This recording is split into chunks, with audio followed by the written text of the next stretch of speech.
We have 54% of college freshmen across the United States who are clinically depressed. The whole world is falling apart, but particularly the United States. Mm-hmm. Everything that Trump is doing, I feel really bad for all these people that don't have food. We have grocery stores throwing away food, and we Yeah. have people that are hungry. It's a nice, peaceful, small Latin American country, and they just elected a right-wing leader. Why? And they also want to know, like, why aren't people having children? Well, why would you want to have a child in a world like this? And I say you should trust your children, give them the opportunity to do things independently, Yeah. respect their ideas.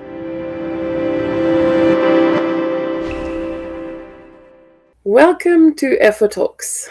I am Roberta, and today I'm welcoming Esther Wojcicki. She is an educator, a teacher of journalism, and one of our loyal advisors at Fair Observer. Welcome, Esther. Well, thank you very much for the welcome, and thank you for this exciting opportunity. As you are pretty well known because you've published books, you've been a teacher and educator for many years. We would like to know how you got there, how you became an educator. Maybe you can begin with your early years. Well, I'll just start with my childhood. So I'm the child of immigrants. My father was from the Ukraine, and my mother was from Siberia. And so when they got to the United States, of course, they didn't know very much about the culture, the language, whatever. They were, a little bit lost, like most immigrants. Yes. And so I was born in New York City. We stayed there for about 5 years. My father was an artist. He was looking for work. No matter what country you live in or what time period you live in, finding good paying jobs as an artist is not easy. No. So he couldn't find any work, which is not so surprising. So he thought he would go to Los Angeles. So they moved from New York to Los Angeles. And I was about 5 years old at the time. And so that's where I started my schooling experience, kindergarten. Mm-hmm. So I don't know whether it was a result of growing up in this family with multiple languages and not really knowing the culture of America, but I got into kindergarten and I did just the opposite of what the teacher asked me to do. So they'd say, stand up, and I sat down. Sit down, stand up. Was it because you didn't understand the language? Or was it your I don't know, because, I was surrounded, my languages were Russian and Yiddish. So, it was a little complicated for me, all of a sudden, another language. So, anyway, by first grade, I think I learned, to follow the instructions, sit down when they told me to and so forth, but I still was not an obedient student. And this was not good, Kids were supposed to be obedient. That was one of the things that was important. And however, I seem to have learned how to read pretty quickly. I learned a lot of the basic skills quickly, but I still was not well behaved. So I got into a lot of trouble because I was always helping the other students with their work. And who knows why, this was just me. I don't know why I did this. But in those days, when you helped another student with your work or their work, it was called cheating. Yes. So I kept getting into trouble because I don't know why those other people had a hard time, but in any event, I was always in the position of helping. And by the third grade, I had already experienced I was being paddled in the principal's office on a regular basis for being too helpful. And I think the final blow came when a teacher put me under her desk for a few hours because I was helping too many kids. Oh, Her desk. Can you believe that? So while I was sitting there under the desk, I said to myself, when I grow up, I'm going to change everything. oh yeah. I swear to God, this was the craziest thing. You know, a little kid, I don't know, I must have been 8 years old or something, 7. And so, I mean, I tried to reform and not be so helpful, but it still was hard for me. It was, just sitting there doing nothing. I probably had ADD, but they didn't have a diagnosis back then. No. Yeah. So, anyway, as time went on in school, I did very well. And I went on to high school and I graduated as the number one student in the class. And then I got a scholarship and I went to UC Berkeley. So, I did well. And the question was, what was I going to do as a career in life? Yeah. I decided I was going to be a journalist. And so I got a graduate degree from the University of California at Berkeley in journalism. And then this was the 1960s and 70s. Mm-hmm. And if you look back at journalism in those times, it was a man's profession. Yeah. Women did not participate. Or if you did, you were a secretary or you were in charge of selling advertising or you wrote for what was called the women's section of the newspaper. The newspaper was divided into news, opinion, sports, and women. Yes. And so if I wanted to write for the women's section, then I would have a job. But I actually didn't do too well in the women's section because I didn't like writing about how to cook your turkey. And Or how to evaluate lipstick brands. That's right. Or how to evaluate all the cosmetics or, how to take care of your child. I was just not willing to do that. Mm-hmm. It was not exciting and it was not interesting. And also I didn't do so well because I wasn't so interested. Oh, yeah. So that led me to, if I can't be a journalist, why don't I teach journalism? Yeah. And so then I ended up at Palo Alto High School starting a program teaching journalism in 1984. So that's just the beginning. But it does show, from my perspective, how important those childhood experiences are.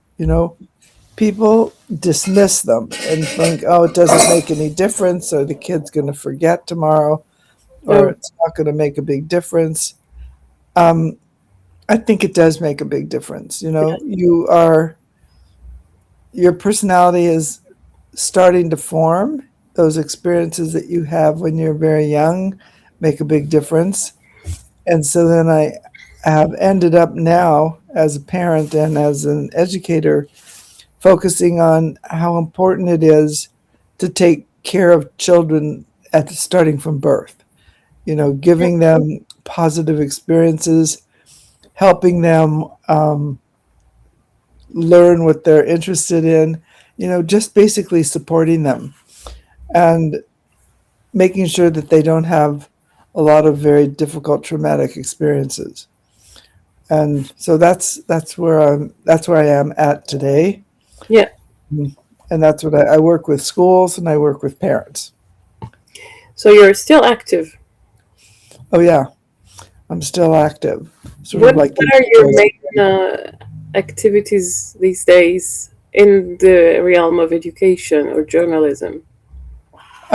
So I still work with this Palo Alto High School. I'm just an advisor. I help them. But primarily the main thing I do is I have an app and I have a team of engineers.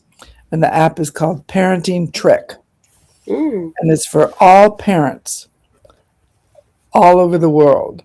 And the question is, how can you empower your child to be the best that they can be? And the reason it's called Parenting Trick is my acronym. Okay. And the acronym stands for trust, respect, independence, collaboration, and kindness. And I say you should trust your children, give them the opportunity to do things independently, Yeah. re- respect their ideas. That doesn't mean you have to do what they say, just listen, Mhm. give them as much independence as possible, collaborate instead of dictating, and always treat them with kindness. So I'm trying really hard to explain to parents everywhere how important it is to treat their children with trick, because those kids grow up and then they have all kinds of issues. And some of those issues, or actually the majority of them, come from experiences that were not good when Mhm. they were small children.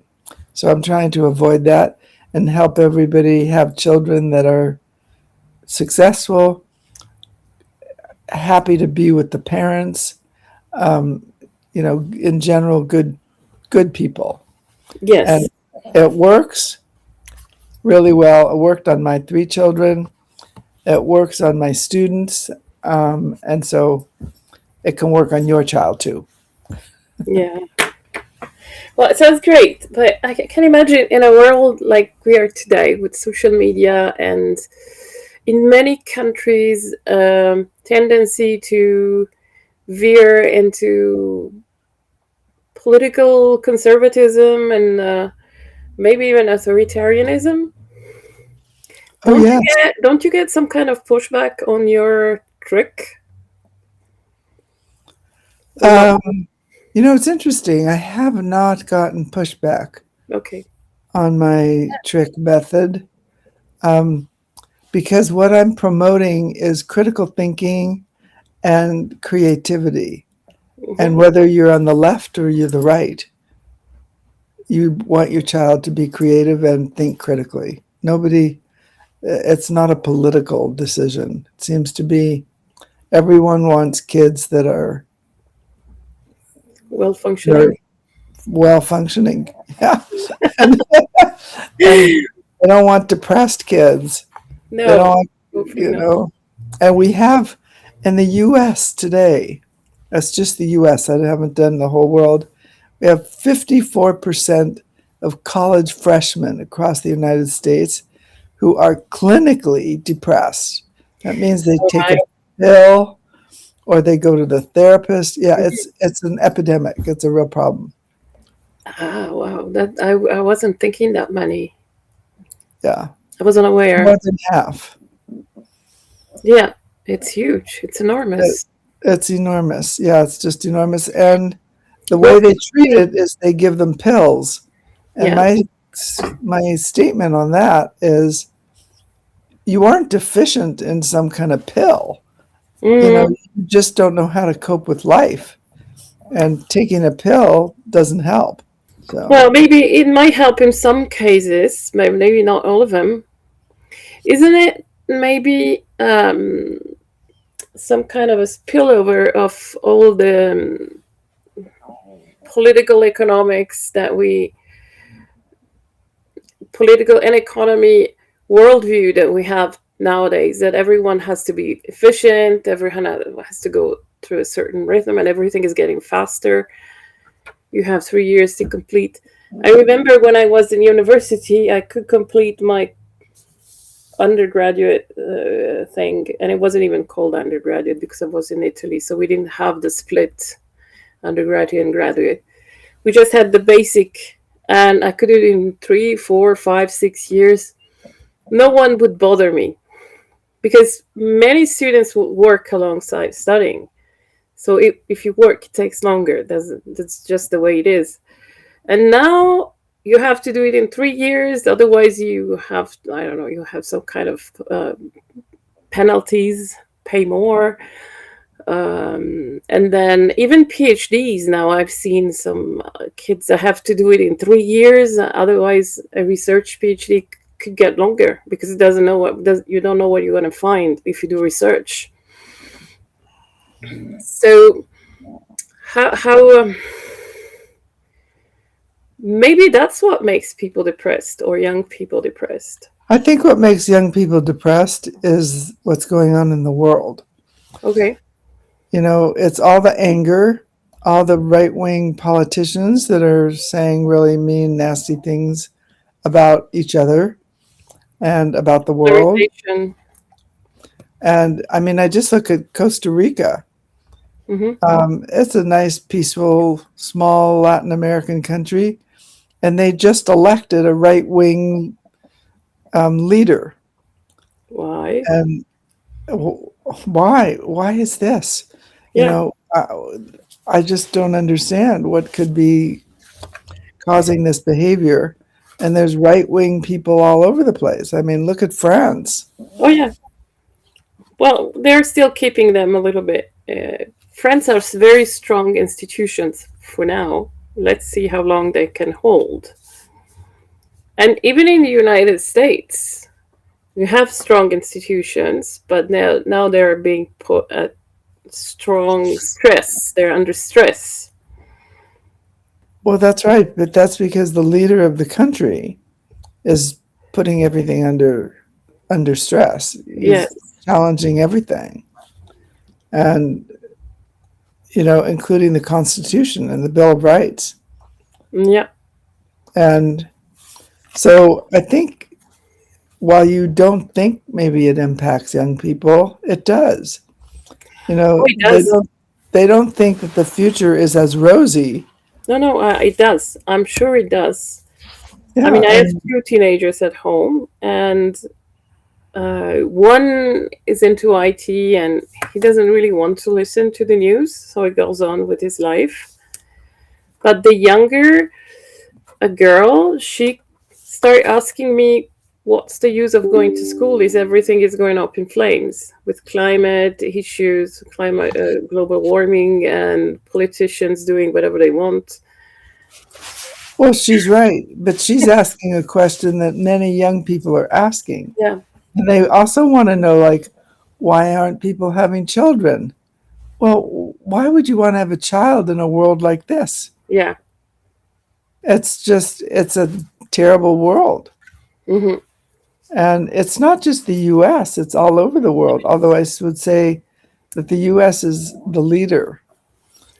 Trump, every day he does something that, In the gives past you year, a yeah, stomach ache. yeah.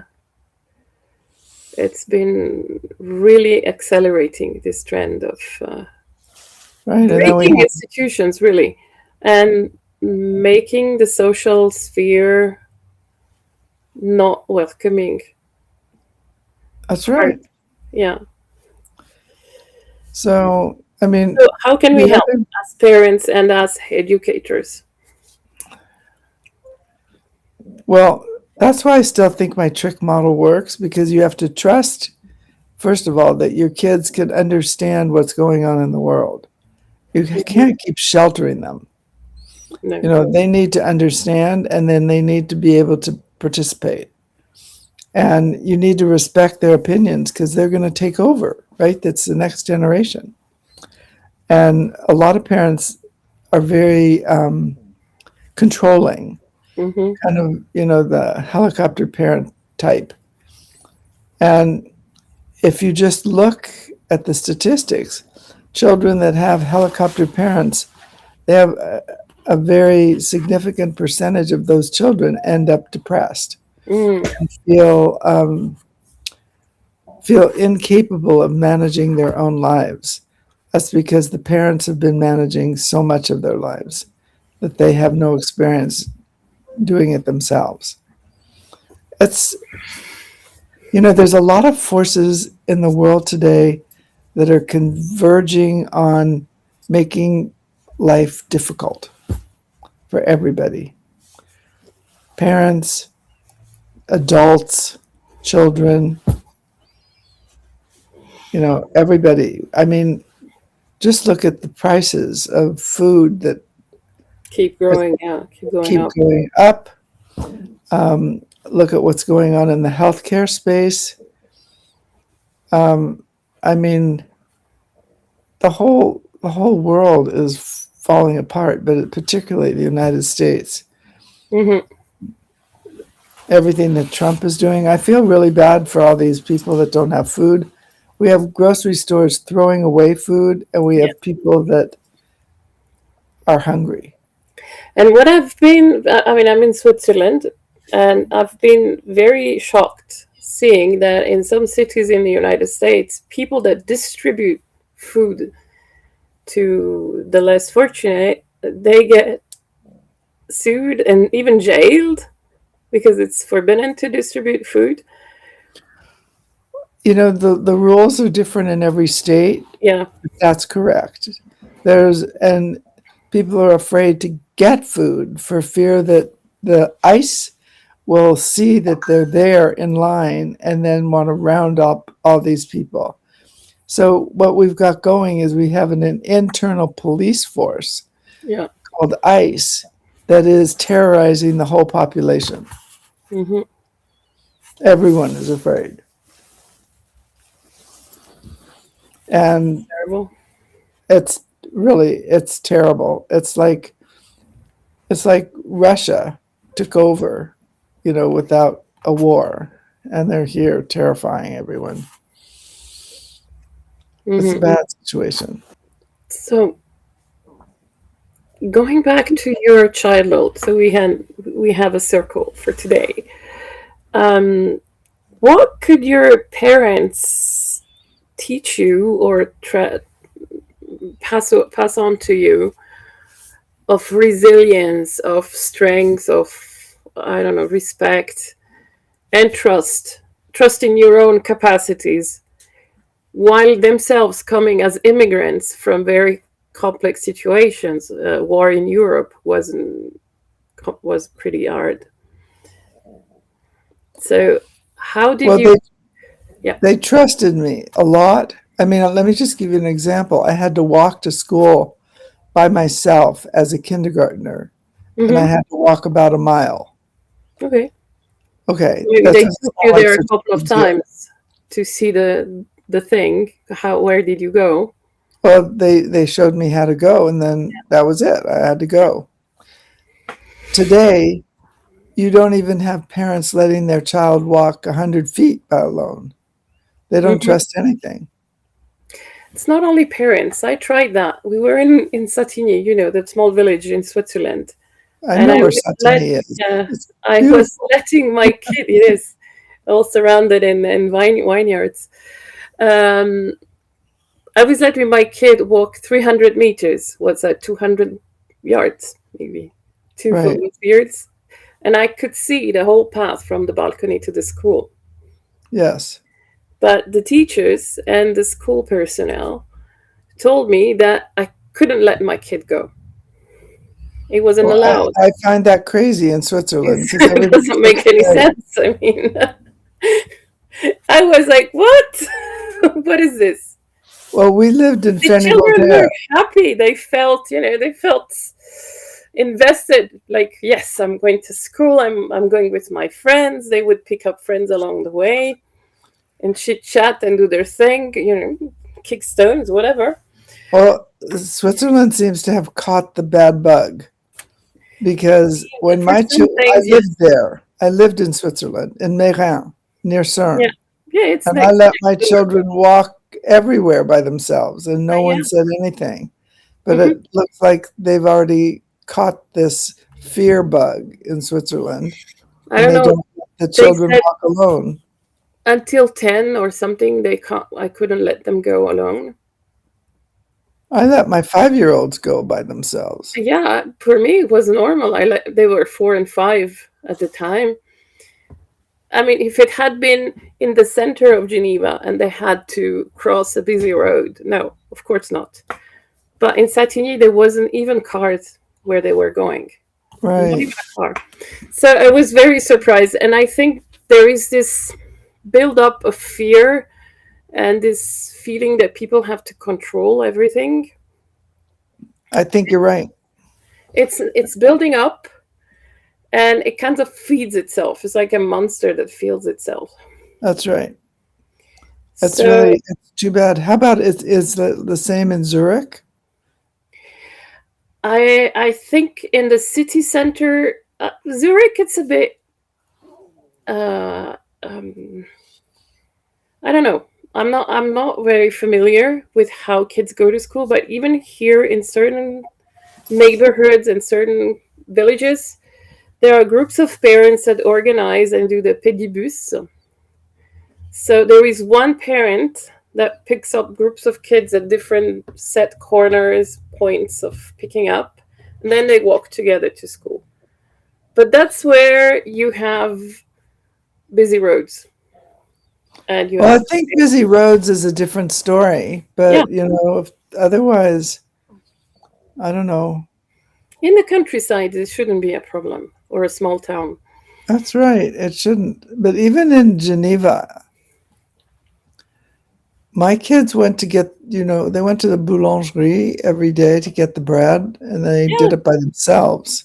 Hmm. They didn't have to cross any roads, but I remember. just trusting them made a big difference to them. They Yeah. felt like they were important, that they could do Yes. big things.